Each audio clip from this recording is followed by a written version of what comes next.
दोस्तों आज जिस स्टॉक की चर्चा मैं आपके सामने करने वाला हूं उस स्टॉक का नाम है इंटरग्लोब एविएशन लिमिटेड। आप इसे इंडिगो भी बोल सकते हैं। आज भी अगर आप देखोगे तो स्टॉक 3% से ज़्यादा की गिरावट दिखा रहा है। इसने जो आज लो लगाया था ना वो 4293 था, तो वहाँ से तो काफ़ी ऊपर आ चुका है, लेकिन स्टॉक पिछले काफ़ी समय से बहुत ज़्यादा लो ट्रेड कर रहा है। मैं आपको अगर पिछले एक साल का डेटा दिखाऊं, स्टॉक ऑलमोस्ट 4.93% की गिरावट दिखा रहा है। बट जब हम देखते हैं हाई से, जो उसने हाई लगाया था वहां से स्टॉक 29% क्रैश हो चुका है। कितना? 29%। और मैं बता दूं, इस 29% की क्रैश के बावजूद ये 50 से 55 के बीच के पी में ट्रेड कर रहा है, और ये अभी भी थोड़ा एक्सपेंसिव है कई लोगों की आंखों में। बट क्या ये once in a lifetime opportunity है, या आने वाले समय में स्थिति और भी बद से बदतर हो सकती है? क्या जो एक पूरी तरह वॉर चल रही है तो जेट फ्यूल्स हैं, क्या वो बहुत ज़्यादा एक्सपेंसिव होने वाले हैं? क्या इंडिगो के लिए आने वाला समय बहुत टफ होने वाला है? और अगर ऑन द काउंटर अगर टफ होने वाला है तो देखो ये ओवरऑल सेक्टर के लिए होगा, लेकिन सबसे ज़्यादा सेफ आपको इंडिगो ही दिखेगा। ऐसा है क्या? तो देखो मैं हमेशा कहता हूँ किसी एक सेक्टर में अगर बहुत ज़्यादा क्रैश आ रहा है तो पहला तो आपके पास होना चाहिए एक बहुत ही, आप कह सकते हैं, एक डेंजर स्टॉक कि आपको लगता है भाई डू और डाई वाला रहे, और एक सेफेस्ट उस स्टॉक का, उस सेक्टर का सबसे सेफ स्टॉक, और उस पर जब गिरावट हो वहां पे धीरे धीरे एक्यूमुलेट करें। तो आज हम चर्चा करेंगे क्या ये बात सही है। वीडियो को अंत तक देखिएगा, मैं बता दूं बहुत इंफॉर्मेटिव होने वाली है वीडियो। यहाँ पे कोई बाई सेलिंग की रिकमेंडेशन नहीं है, मैं बस इंफॉर्मेशन को गैदर करके आपके सामने लाऊंगा। At the end of the day please अपने वित्तीय सलाहकार से सलाह लें। वीडियो को भले टुकड़ों में देखें लेकिन पूरा ज़रूर देखें। बहुत इंफॉर्मेटिव होने वाली वीडियो और आपके डिसीजन में बहुत मदद ये करने वाली है। ओके, तो चलिए एक एक करके अब आगे बढ़ते हैं। देखिए आप देखेंगे जो रीसेंट टर्बुलेंस आपको इंडिगो में दिख रहा है ना इन शेयर, ये सिर्फ एक सिंपल डिप नहीं है बल्कि एक परफेक्ट स्टॉर्म है जियोपॉलिटिकल और ऑपरेशनल फैक्टर का। और एज ऑफ मार्च 26 स्टॉक लगभग 25 से 30% करेक्ट हो चुका है 52 वीक हाई से। ठीक है, जो उसने क्या लगाया था 6,225 रुपये। तो आइए चर्चा करते हैं कि एक्चुअली चल क्या रहा है। तो देखो सबको कुछ ना कुछ तो पता है फंडामेंटल लेवल पे। पहला है ऑयल शॉक। ब्रेंट क्रूड भाई साहब 80 से 85 बैरल डॉलर प्रति बैरल पहुंच चुका है। क्यों? US Israel Iran conflict. Sense fuel आपको पता है 40%, जी हाँ 40% होता है इंडिगो के ऑपरेशनल कॉस्ट का। हर $5 की बढ़ोतरी ऑयल में टिपिकली हिट करती है इनके अर्निंग पर शेयर को बाय 13%, 13%। तो आप समझ रहे हैं ये कितना ज़्यादा डराने वाला है। फिर मिडिल ईस्टर्न डिस्ट्रप्शन। देखो मिडिल ईस्ट रिप्रेजेंट करता है लगभग 35 से 45% की इंडिगो की इंटरनेशनल कैपेसिटी। कितना? 35 से 45%। और विद एयर स्पेस क्लोजर हो चुका है। और आज मैं पढ़ रहा था तो दुबई ने आज रात तक की फ्लाइट को बंद कर दिया है। And over 500 flight cancelled in the first week of March alone.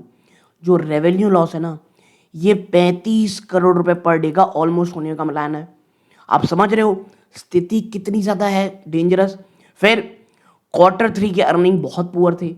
Company ने रिसेंटली रिपोर्ट किया था 78% ड्रॉप नेट प्रॉफिट में फॉर द दिसंबर क्वार्टर। और ऐसा क्यों था? क्योंकि 1546 करोड़ रुपए का हिट लिया गया था by new labour law codes. ठीक है, और लेबर कोड्स। फिर दिसंबर ऑपरेशनल क्राइसिस, पायलट की शॉर्टेज, फिर ड्यूटी टाइम में रूल चेंजेस, ये चीज़ें बहुत ज़्यादा परेशान की किसको? पैसेंजर्स को तो की पैसेंजर की हालत सबको पता है जिन्होंने यूट्यूब या वीडियो देखी हुई है। बट ये कॉस्ट में से कटिंग हुई इंडिगो की।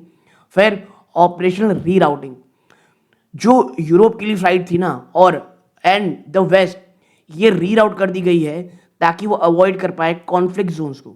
यानी इससे क्या हुआ?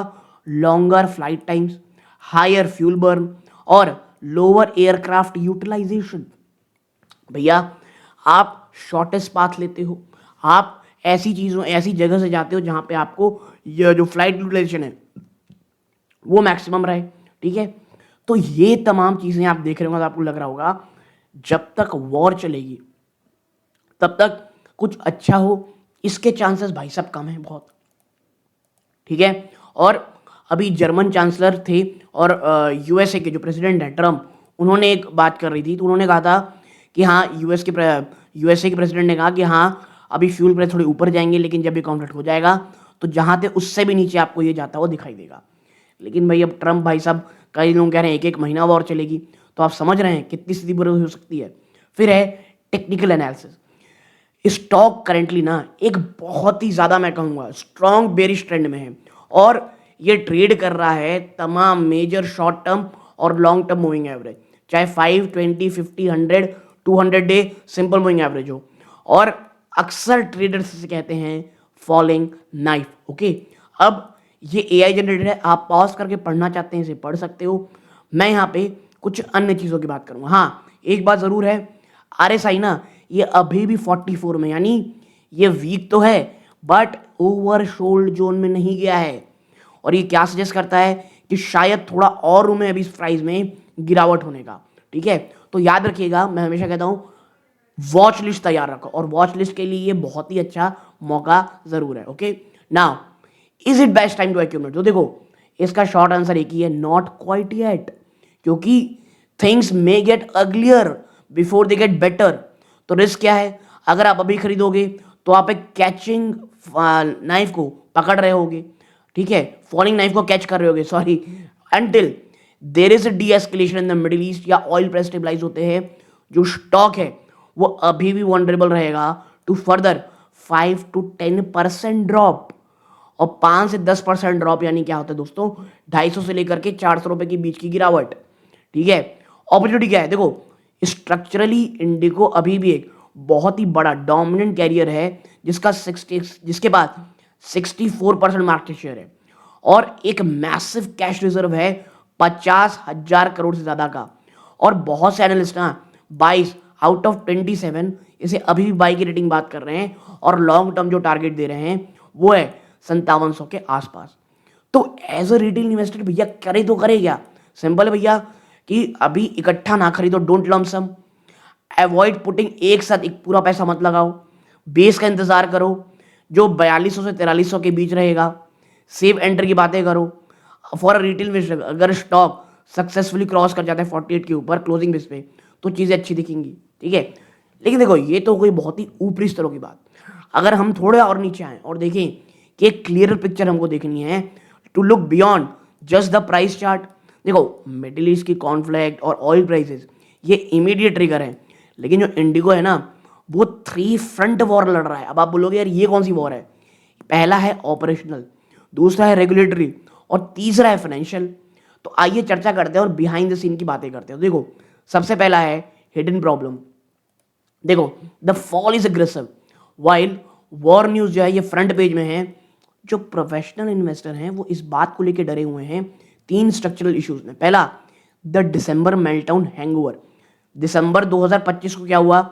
इंडिगो ने एक फेस किया एक मैसिव शेड्यूलिंग क्राइसिस। ठीक है, किस चीज की? ड्यू टू, पहला, शॉर्टेज ऑफ पायलट आफ्टर, जो नई फ्लाइट ड्यूटी आई, लिमिटेशन, टाइम लिमिटेशन कि इससे ज़्यादा टाइम तक आप फ्लाई नहीं कर सकते हो, वर इम्पैक्टेड।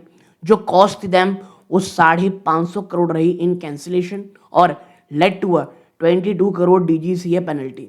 ये क्या प्रूव करता है कि एक जाइंट, इंडिगो जैसा जाइंट भी, ब्रिलिटल ऑपरेशन, वो कितना ज़्यादा, मैं कहूँगा कितना कमज़ोर दिखता है ऑपरेशनल चैलेंजेस में। और ये 22 करोड़ का जो इनको पेनल्टी लगी है, ये शुक्र मनाइए बीजेपी है या वो गवर्नमेंट है जिसने सीरियस नहीं लिया। अभी आप कहीं विदेश में ये कांड कर दिए रहते, आप सोच भी नहीं सकते आप कितना ऊपर, आपके ऊपर कितना ज़्यादा फाइन लग सकता था। फिर है द लेबर कोड हिट।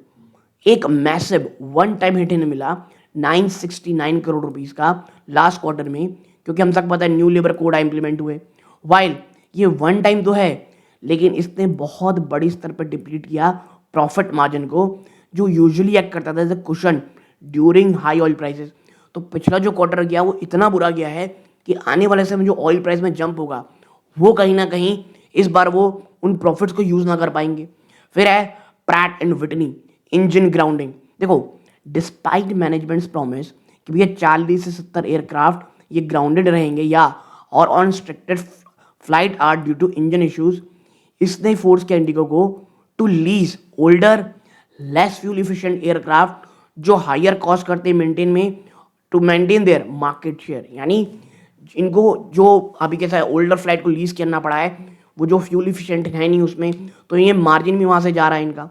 फिर है कि भाई देखो चार ट्रिगर देखो फॉर अ टर्न अराउंड। भाई सब बुरी बात थोड़ी करनी है, कुछ अच्छी बातें भी करनी है। तो देखो सबसे पहला है ऑयल प्राइस स्टेबिलिटी। अगर ब्रेंट $75 से नीचे चला जाता है तो कहीं ना कहीं चीज़ें अच्छी रहेंगी। ठीक है, देखो हाइपर सेनेटिव फ्यूल के लिए इंडिगो का प्रॉफिट सबको पता है, अगर इससे नीचे जाता है चीज़ें बहुत अच्छी हैं। फिर है एयर स्पेस री opening. Currently 150 flights per day ये इम्पैक्ट हो रही हैं मिडिल ईस्ट क्लोजर्स के कारण, और ये ना प्रीमियम इंटरनेशनल रेवेन्यू है। देखो बात सिर्फ नंबर की नहीं, वॉल्यूम की नहीं है, बात मार्जिन की है। और हमें ये देखना है री ओपन ऑफ द कॉरिडोर कब होता है ओवर ईरान और Iraq. Until then IndiGo burning more fuel to fly, ठीक है, और ज़्यादा फ्यूल बर्न करेगा फ्लाई को और मार्जिन खत्म करेगा क्योंकि इन्हें यूरोप से जाना पड़ेगा। फिर है मार्च 26 रेगुलेटरी डेडलाइन। डीजीसीए ने इंट्रोड्यूस किया है एक नया ticket refund rule 48 hour lock in window, जो मार्च 26 से शुरू हो रहा है, और ये करता है पैसेंजर्स को अलाउ करना टू कैंसिल फॉर फ्री, कोई चार्ज नहीं लगेगा विद इन 48 आवर्स। और ये एक्सपेक्टेड है टू हिट अदर इनकम और कैश फ्लो। अब जो अदर इनकम बहुत बड़ी तरीके से आती थी क्योंकि भैया कोई भी कैंसिल हुआ तो पैसे मिल गए बस, अब वो यहाँ पे इम्पैक्ट होगा। हमें ये देखना है मार्जिन मार्केट किस तरह रिएक्ट करता है। फिर है fleet restoration news. Management expect कर रही है कि टू रिटर्न 80 जो ग्राउंडेड प्लेन है टू सर्विस थ्रू आउट 2026। कोई भी न्यूज़ अगर आती है ना सेटलमेंट या faster engine deliveries from Pratt and Whitney, ये एक मैसिव पॉजिटिव ट्रिगर होगा स्टॉक के लिए। तो ये कुछ न्यूज़ है जो भाई साहब आपको देखनी पड़ेगी। ठीक है, यहाँ पे और पॉइंट्स है, आप पॉज करके पढ़ना चाहते हैं तो पढ़ सकते हैं दोस्तों। ठीक है, हाँ मुझे जो आपके साथ चीज़ें शेयर करनी थी मैंने ऑलरेडी कर दी है। यहाँ तक जुड़े रहे, बहुत बहुत धन्यवाद। ये सूर्यकांत है, जय हिंद।